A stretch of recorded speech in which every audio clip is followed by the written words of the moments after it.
আসসালামু আলাইকুম। সবাই কেমন আছেন ভাই ও বোনেরা? আশা করি সবাই ভালো আছেন। আলহামদুলিল্লাহ, আল্লাহর রহমতের দোয়া আমিও ভালো আছি। আজকে দেখাবো আপনাদেরকে, আমি খুব সাধারণ মেয়ে, আমি খুব সাধারণ ফ্যামিলির মেয়ে, সাধারণ ফ্যামিলির বউ। আমিও খুব সাধারণ, যে তার কাছে বিয়ে বইছি হেতেও খুব সাধারণ। তো দেখাবো আজকে আপনাদেরকে ওই যে কাঁঠাল রান্না করতেছি। আমি সাধারণ রান্না বাড়াই করি, আমি আহামরি কিছু খাই থাকি না। তো যাই করি না করি টুকিটাকি হয়তো আপনাদেরকে একটু দেখাই আর কি।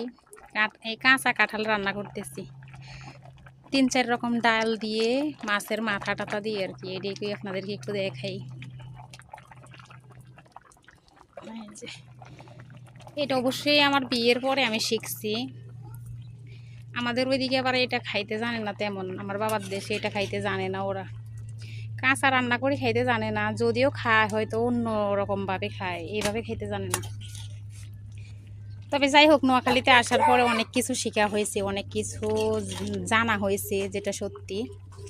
মানে নোয়াখালীর সব খাবার আমার খুব ভীষণ ভালো লাগে, যেটা বাস্তব আমার কাছে অনেক ভালো লাগে।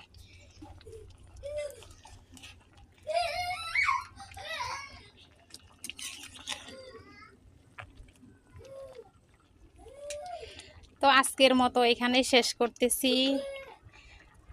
সবাই ভালো থাকবেন আর আমার জন্য দোয়া করবেন, এটাই। আল্লাহ হাফেজ।